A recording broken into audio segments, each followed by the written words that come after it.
honestly don't think people realize how much of an outsized effect your answer to the "tell me about yourself" interview question has on your chances of bagging the role that you're applying for. It's one of those questions that you're asked in pretty much every type of interview, not just formal interviews, but also informational interviews. And you're asked this question regardless of which industry or which company or which role within that company you might be applying for, and regardless of whether you're applying for an entry-level role or you're applying as a more experienced candidate. It's a question that I was asked during my Cisco interview, a job that I ended up getting as a supply chain intern when I was in college. It's a question that I was asked during my PwC interview when I was applying to them for a technology consultant internship position when I was in college, a role that I actually ended up bagging. It's a question that I was asked during my Deutsche Bank interviews when applying for a position on the trading floor, and a question that I was asked by Goldman Sachs as well when I was applying for a full-time position within their securities division or the sales and trading division. So you see, the companies might be very different. Cisco, PwC, Deutsche Bank, Goldman Sachs. The industries might be very different. Engineering, consulting, finance. But this question remains constant across all the different companies and across all the different industries. And the reason I firmly believe that this question is way more important compared to other questions that you might be asked as part of your behavioral interviews or your technical interviews is because this question is asking you for your why. Like, why is it that you're truly interested in applying for the role that you're applying for? So this is your chance to showcase what your why is. Yes, the same why that Simon Sinek keeps jerking off to. Not to mention the fact that this is one of those questions that you're asked at the start of your interview, which means that it's a beautiful opportunity for you to actually kick things off with a bang and make a solid first impression. You know, as they say, you never get a second chance to make a first impression. And if you kick things off on a solid note, then I think that just sets the tone for the rest of the interview. And you can carry that positive momentum into the rest of the interview as well, which gives you a lot of confidence going into the rest of the interview. And in this video, I'm going to do a deep dive into best practices that you should be keeping in mind when answering this question. Best practices that I have learned based upon successfully having answered this question when I'd applied for the internships that I talked about, as well as the full-time role that I talked about. And these best practices are universal in nature. In other words, this video does not just cater to investment banking or Goldman Sachs or finance aspirants, but regardless of what role you might be applying to, what company you might be applying to, what industry you might be applying to, you can actually extract a lot from these general best practices that I'm going to be sharing with you that are universal in nature. And the best practices that I'll be explaining in this video will revolve around the 3 C's that are absolutely critical for you to keep in mind when answering this question. 3 C's that I'll be explaining along the way. And at the very end, I'll give you a live demonstration of how I put the 3 C's to good use when I was answering this question when applying for a full-time position at Goldman Sachs to work in their securities division. In case you're new to my channel, my name is Anubhav Jain. I am an engineer from Georgia Tech. I've done my industrial engineering from there. After finishing college, I worked at Goldman Sachs for a couple of years, first in the sales and trading division, which is officially called the securities division, after which I moved over to the investment banking division. Did not end up getting my H-1B visa after 3 unsuccessful attempts, which is when I left the United States, came back to India, and that's when I felt it's an opportune time for me to actually part ways with the world of finance and investment banking and pivot to something else. I pivoted to becoming a sports presenter, which is how I currently ply my trade, and along with the presenting work that I do, I also help students and young professionals on the side with their careers, with their confidence, with their communication through my business. So you might not be asked, tell me about yourself verbatim. You might be asked, give me a brief background about yourself, which is synonymous with tell me about yourself. So if I had to break down this question, it's pretty much the interviewer or the company asking you that what is it that's brought you across from me sitting in the seat that you're sitting in? Or why is it that you're actually interested in gunning for this role? And so if I had to break it down further, there are two parts to this question. One is, where does your interest in this role that you're applying for stem from? And the second one being, what skills or what strengths do you possess that would actually lend well to this role that you're applying for? So keep these two broad divisions in mind because these are very important. Number one being your interest, where does it stem from? And number two, the skills and strengths that you have that would make you uniquely qualified for the role that you're gunning for. So keep these two broad components in your mind when you're brainstorming points for your answer to the tell me about yourself question. Now, speaking of brainstorming, how exactly can you actually carry out this exercise? So look at everything that you've done in the recent past, in the past few years. Think about all the experiences that you've had. Think about all the skills that you've cultivated and honed. Think about all the interests that you've developed and nurtured over time. Now, once you've gathered all of this, once you have your universal set or your master set, cherry pick all of those points, all of those experiences, skills, interests that are relevant for the position that you're applying for. Relevant being the operative word here. In other words, look at the rearview mirror and connect the dots looking backwards by cherry picking all of those points from this universal or master list that you've created that showcase that you're genuinely interested in the role for the right reasons and that the experiences or the skills or the knowledge that you have are relevant for the role that you're interested in. And then once you've done this cherry picking, you stitch it all together to create a story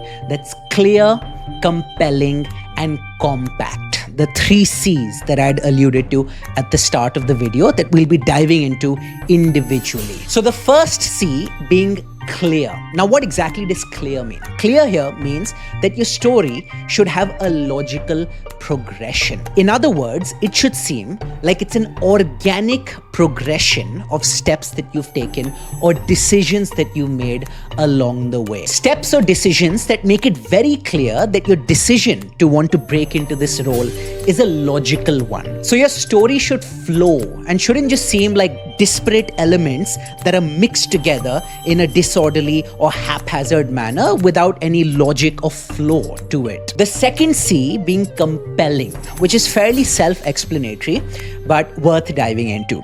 Now, what does compelling mean? Compelling means something that's interesting. But another factor to keep in mind that can actually contribute to making your story even more interesting is making your story unique. Because let's say you might feel that you have an interesting story, but there are many other Toms, Dicks, and Harrys who have a similar story.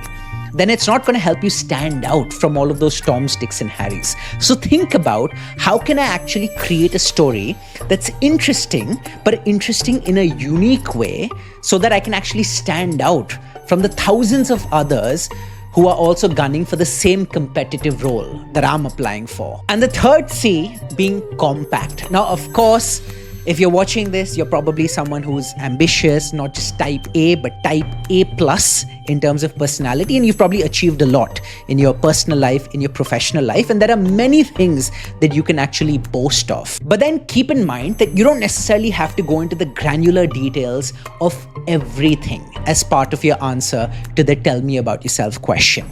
So keep it compact. In other words, make sure that your answer doesn't exceed 1 to 2 minutes. So 1 to 2 minutes, I think, is the optimal duration or the sweet spot in terms of how long your answer should be. Because in case the interviewer actually wants to know more about a specific point that you may have mentioned as part of your answer to this question, then the interviewer can of course ask you a follow-up question, which is when you can actually go into the granular details of that particular aspect.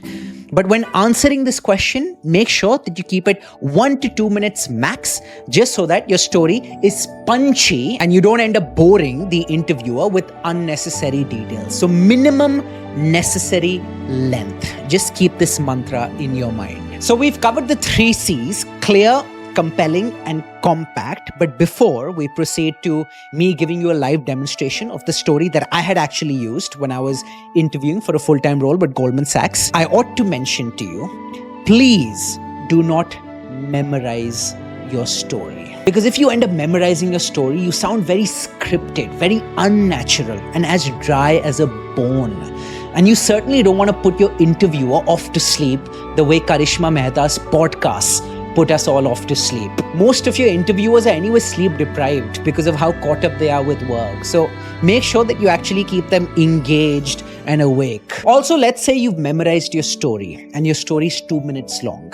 What rote memorization does is that it takes away from spontaneity and presence of mind, which are absolutely necessary when you're answering this question, because you have to pay attention to the interviewer, to the body language of the interviewer through their non-verbal cues to see if the interviewer is actually engaged or is the interviewer starting to zone out. Because in the event that the interviewer is starting to zone out, then maybe you've got to make a game time decision or a spontaneous decision to truncate the story because the interviewer might be losing interest. But if you've memorized your story word to word, then you cannot spontaneously modify your story midway through the delivery of your story. And you're so focused on what comes next in this script that you've memorized that you can't even pay attention to the interviewer's body language. Not to mention the fact that if the interviewer interjects midway through your story,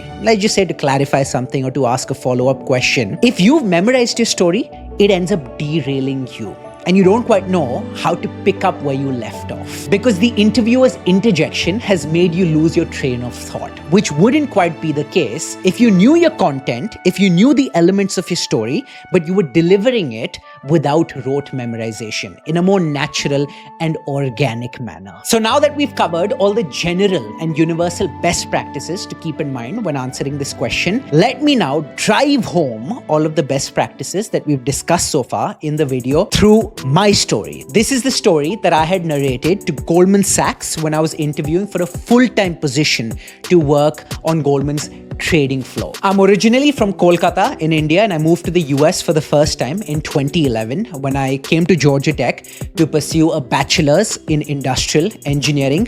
A couple of summers ago, I interned with PwC as a technology consultant, and I was working in New York, and my role as a technology consultant aligned with the financial services vertical. And that's when I got really exposed to the world of finance, to how the financial markets worked, and I found it extremely captivating. As soon as the internship got over, I got back to college and then ended up using some of my free electives to take finance classes. I also joined the investments committee on my college's campus. I rose through the ranks as part of the investments committee. I started out as an analyst, then became a sector head, and then eventually went on to lead the committee as a senior financial director. Everything that I'd learned from the finance classes that I'd taken, as well as my experiences within the investments committee, further bolstered my love for finance. I had one more summer left before graduating college, and I just felt that, I've learned so much in theory about finance, but I actually want to put all of this theory to good use in a real life practical setting. And this would also help me determine if this love that I keep talking about is genuine and true, or is it just infatuation. I ended up getting an internship offer to work on the trading floor at Deutsche Bank in the Jacksonville, Florida office. An internship through which I learned a lot, and an internship which culminated in a full-time offer from Deutsche Bank. But with all due respect to Deutsche Bank, as someone who's in his early 20s, someone who's young, driven, very ambitious, I want to work in the biggest place and in the best place on Wall Street, which is Goldman Sachs in their New York City headquarters. And specifically on Goldman's trading floor, because the analytical and the quantitative skills that I've developed owing to my previous experiences would really lend well to the securities division at Goldman Sachs. So that was my story, and I'd like to think that I hit all the 3 C's that we talked about. Clear. I think my story seemed like a logical progression of steps. There was a flow to it. Then the second C, compelling, came from India to the US for the first time, started out as an engineer at Georgia Tech, did consulting with PwC in New York, which is when I got exposed to the financial services industry, from consulting to the trading floor at Deutsche Bank, and now gunning for a position at Goldman Sachs. So all of these different elements on paper might actually seem unrelated, but I was able to connect the dots. I was able to stitch everything together in a compelling and a unique manner while actually having clarity as well, and compact as well, right? It was 1 to 2 minutes long, I believe, punchy. And so I hit all the 3 C's that are the cornerstones of a good story when answering the tell me about yourself question. If you need help crafting your story, or you need help with behavioral interviews in general, or anything else that requires written or verbal storytelling, let's say crafting your resume or crafting your college essays, I'd love to be able to help you through the one-on-one mentoring that I provide. I've been working with several clients in the recent past, helping them with their storytelling, helping them break into careers in finance, investment banking, helping them with the communication skills and other soft skills. And I cannot tell you how fulfilling it's been for me and how useful it's been for the clients as well, working together on all of the fronts that I mentioned. And in case you feel that I can be of service or value to you, then check out my Top Mate page to get a better sense of all the ways in which I can be useful to you. Speaking of storytelling, that's exactly what my last video was on as well, where I talked about how I convinced Goldman Sachs investment banking to hire me using smart and strategic storytelling. So if you're someone looking to break into finance or investment banking, or looking to break into any competitive role that requires smart and strategic storytelling, I'd highly advise you to check out this last video of mine. And last but far from least, I've got an online workshop on communication skills that's coming up very soon on the 13th of July. 3-hour workshop through which I'm going to help you master the art of effective communication in all settings, personal as well as professional. Link to the workshop in the description. There are limited spots, so make sure that you snag your spot as soon as possible. Thank you so much for having given me company in this video. If you found value in it, I'd love for you to like this video and subscribe to my channel, because these small yet very significant acts on your part really serve as a shot in the arm for me, motivating me to create more such videos to bring value to you. And speaking of videos that bring value to you, please share your suggestions in the comment section. What else do you think I could create videos on that can maximize impact and value for you? Thanks again for watching this one, and I sincerely hope to catch you in the next one. Cheers.